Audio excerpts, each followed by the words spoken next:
بسم الله. السلام عليكم بنياتي خواتاتي. غنعاود لكم واحد القصه.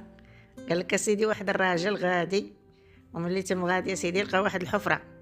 ديك الحفره طايح فيها السبع، طايح فيها الفار، طايح فيها الحلوف، طايح بنادم، طايحه اللفعه. جا سيدي بغى يحرت، ما عنده حتى حاجه، بلا زرع لا باش يحرت لا والو. هو يمشي يقول، قال غادي نشوف هاد الناس باش غينفعوني هاد الوحوش. شد السبع ولا حرق ليه زغبوط، تم جاي تيزهر. قال ليه بغيت نحرت وما عنديش الزرع، بغيت الحرت وما عنديش الزرع وما عنديش هادي. قال ليه واخا. تم غادي هذاك السبع مشى تعرض لواحد القافله جايبه الزرع، هو يغوت زهر عليهم، لاحوا كلشي وهربوا وخلاو الزرع وخلاو كلشي. جا الراجل دا الزرع. هو سيدي شد تاني الحلوف، قال دابا انا جبت الزرع واش رايح حرت ليا. مشى شد دوك الزغب ديال الحلوف حرقو. تم جاي كيجري عندو الحلوف، قال له واش بغيتي يا عمي بنادم؟ قال ليه بغيت نحرت هاد الارض، ولكن ما عنديش باش نحرت. الزريعه هي عندي والحرت ما عنديش باش نحرت. قال لي سير زرع هذاك الزرع، انا غادي نجي نحرت ليك. عيط على الحلالف، جاو كرفنوا ديك الدنيا حرتوها. وملي حرتوا سيدي ديك الارض، دار سيدي هذاك الشيء الزرع وجد. ايوا ها الزرع وجد، شكون اللي غادي يدير ليه داك الشيء؟ شكون اللي باش غيحصد باش لا عنده لا فلوس لا حتى حاجه؟ ويحرق زغيبات الفار. جا سيدي الفار، قال لي اش بغيتي يا عمي بنادم؟ قال لي بغيت الفلوس، ما عنديش باش نحرت. هو يعيط للفيران، بقاو كيحفروا تخرجوا لبيت المال ديال السلطان. وملي سيدي البيت المال ديال السلطان، بقى فار تيمد الفار تخوى ليه كاع البيت المال ديال السلطان، خواه عند ذاك الراجل. هو حرت الزرع ودرسو وصايب كل شيء.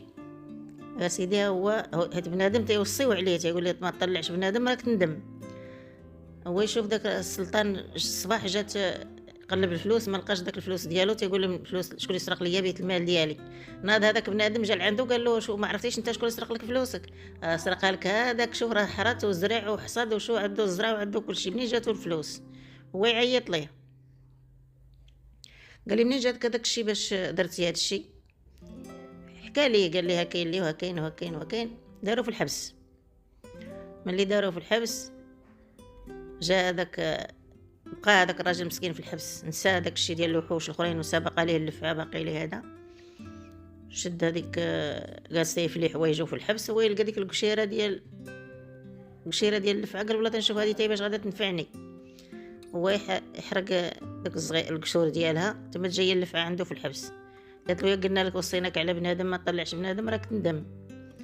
وهو يمشي، قالت له واش غندير انا؟ غنمشي لبنت السلطان غنتلولي على عنقها، وانتيا واخا يجيبوا عيسى واخا يجيبوا اللي جابوه انا ما غاداش نحيد حتى تجي انت. ملي تجي انت انا غادي نحيد. ديك الساعه ملي تجي انت غادي نجي ديك الساعه انا ديك الساعه غنجي انا، غادي تجي انت نحيد لها من عنقها. لا جيتي نتايا نحيدها لها من عنقها. هي هذيك السي مشى، جات سيدي ديك بنت السلطان جالسه تتلوات لها الفاع على عنقها. ما خلاو جابوا عيسى وما خلاو ما جابوا والو ما بغاش تحيد من عنقه. هو يجي يسمع الغوت، هو يقول لهم هادشي شنو كاين؟ قال له ودي راه السلطان بنته جات في واحد اللفعه تلوات ليها على عنقها ومسكينه. قال لي راه ما خلا ما دار السلطان غيحماق. قال لي قول لي راه انا نحيدها، قول لي هذاك راه كاين واحد السيد في الحبس راه هو يحيد هذيك اللفعه. قال لي جابوه. جا قال لي تعطيني مخ ديال فلان، داك اللي برقق به، تجيب لي مخ ديال فلان. هي اللي وصلته اللفعه، قالت لي قول لي جيب مخ ديال فلان. مشى هرق لي دغيا، هرس ليه راسو، جبد المخ عطاه ليه، دهن به يديه. قالت مجيه اللفعه تتلحس داك المخ، تدارها في يديه وداها. ناض السلطان عطاه بنته وعطاه النص ديال الحكم ديالو. هذا الشيء اللي قلت لكم وليداتي، هذه القصه راه الانسان ما فيش الثقه. تثق في الحيوان، ما تثق في بنادم. كاين بنادم تيكون غدار، كدير فيه الخير وما كيخرجش هو هذاك. متابعين ديالي، خليت لكم الراحه والتيسير، الحلقه الجايه ان شاء الله.